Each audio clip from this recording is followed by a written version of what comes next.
Hey guys, and welcome back to the kitchen for season 3 of Jake Bakes. It's still a little cold and dreary and drizzly outside, so I need something to brighten up my life a little bit. So I want to make the best thing I've ever made, and it is my cast iron chicken pot pie. It is delicious. It's got a black pepper and Parmesan cheese crust. It's got a Dijon, parsnip, carrot filling, and let me tell you, it's going to win everyone over. So let's get in the kitchen and let's get started.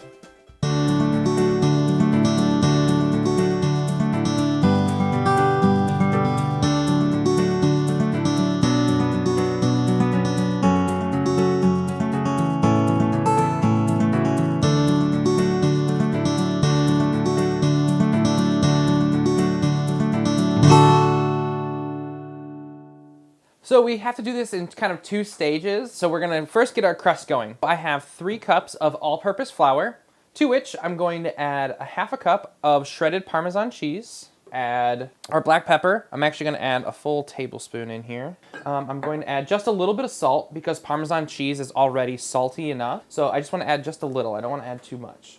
And then we're going to grate our butter. This is one of the best tricks I have for the flakiest pie crust. Comes out with like perfect amounts and size of butter. You wanna do 2 sticks. You're gonna do a whole cup of butter. You wanna make sure that your butter is good and cold and frozen, so that way when you push it into the grating, it's not just gonna squidge everywhere. So now, you see it's nice and airy, which is awesome. We're going to add our liquid in now just till it starts to come together. I'm gonna crack 1 egg, make a little well. Crack 1 egg in here, and just kind of, I like to almost do like the pasta method, where you just mix it together with your finger real fast. And then start to add water, about a tablespoon at a time, until it starts to come together. And you wanna make sure all of your ingredients are cold so that you're not gonna melt any of your butter. So once it starts to get to this kind of this shaggy phase, yeah, this is about the perfect. You wanna knead it just a couple times so that everything starts to come together. And you can see in this, the little flecks of butter and the little pieces of Parmesan cheese in there, the black pepper. So now we're going to divide this in half, roll it out into a little disc, get them in the fridge, let them chill for about an hour. Now we get to do the fun part, which is make the filling. So to a hot, large skillet, we're going to add about half a stick of butter first, and just get this guy starting to be melted down. We're going to add 3 cups of white onion, 2 cups of celery, a cup of each of just regular carrots, and then parsnips. This is actually a take on the classic sort of French flavors of mirepoix, which is onions, celery, and carrots, but I added parsnips because parsnips, first off, in the winter are just so fantastically delicious, but they add a sweetness that the carrots don't necessarily lend to on its own. So we're gonna go ahead and allow these to just saute and render themselves out a little bit and get nice and soft. Don't forget to salt and season this. So we're gonna salt out here, some pepper as well. And now we're gonna let this go ahead and just saute for about 5 to 10 minutes until they become soft.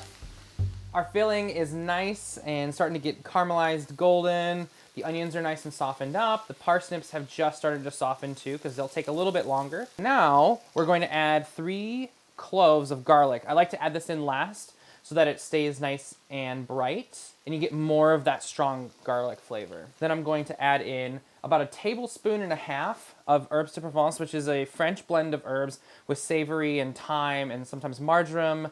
Even lavender can be used in this. You can find this in most grocery stores, but it's a really, really savory, delicious blend. It goes really well with eggs, root vegetables, chicken. Oh, it smells amazing. And now to this, I'm going to add 3 tablespoons of good mustard.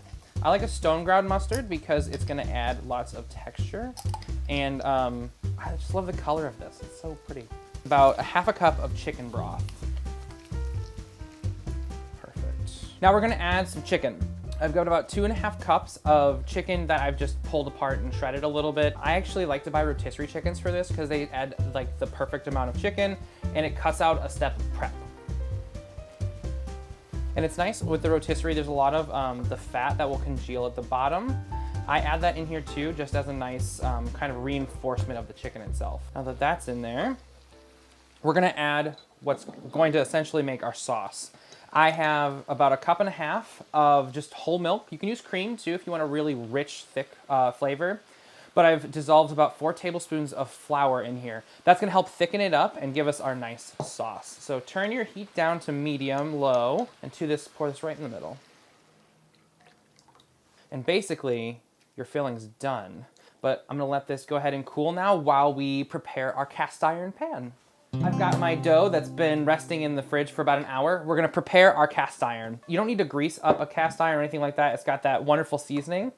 And we're just gonna roll this out and put this over there. I chose a cast iron because it's so thick and heavy. It conducts heat incredibly well. So the entire pot pie gets really crunchy and flaky on the outside, and it's divine. So let's go ahead and roll this guy out. I'm gonna sprinkle the board with some flour. If you really want to make sure that this is nice and chilled, because of all that butter in there, it will stick pretty badly to your board. Roll this out. If you work from the outside and just keep turning it, it cracks a lot less, and it's a lot easier to handle. Perfect. So now, you just fold this up like this, set this to the side, and grab our cast iron. Now we're just gonna unfold this, and we're just gonna press this into our dish. You wanna leave some of that overhang too, because if you don't, the pie will actually shrink on itself. And trim it just a little bit. I go right along the edge, and I don't like pull on it when I do that too. Now we're gonna grab our filling, which is nice and cooled, and pour this in. I love how colorful this is too. I'm gonna go ahead and grab the other dough and roll this out. Perfect. So now, once again, just fold it up halfway. I'm gonna fold this up first. Right over. Once again, go around the outside. So once you actually get this to this stage and it's sealed up, you can actually freeze this for up to a month. And when you do, you're just gonna add about 15 minutes more time onto your baking time. It's great to be made ahead. Just go ahead, tuck this in around the outside, which is why we tucked the bottom dough in first. Seals itself up. I have some leftover dough, which I like to make decorations with. Because I'm making this for some people that I love, I'm gonna go ahead and just do some hearts. Perfect. One. Paint each one with a little bit of an egg wash. I'm gonna put this, I'm just gonna do these right around the middle. And now we're gonna go ahead and brush the whole thing with egg wash. This helps us to get that nice sheen on there at the very end. Once it's nice and coated, I like to finish it with good coarse flaky salt up here. One more thing, make sure you vent it. So now we're gonna get this into the oven at 425 for 30 to 35 minutes, just until it starts to get golden brown and delicious. So this was in the oven at 425 for about 35 minutes, just till it started to puff up, get nice and golden brown and crispy on top. You're gonna wanna let it sit for another about half hour afterwards, just so that all of the sauce and chicken kind of can come back together and firm up, and it's much easier to cut. So now it's my favorite time. I actually get to cut this and taste this guy. I love how already flaky that pie crust is. Oh, look at that. See all of that amazing veggie? And that crust is so flaky. On the bottom, see how crunchy and crusty and flaky that is?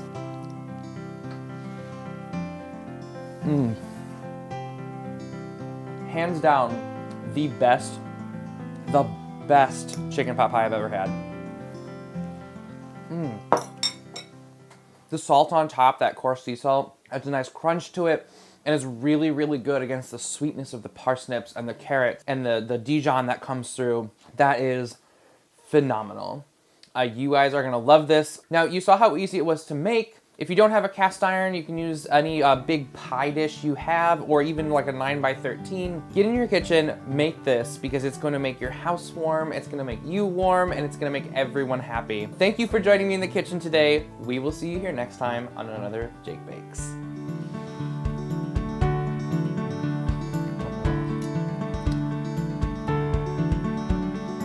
delicious.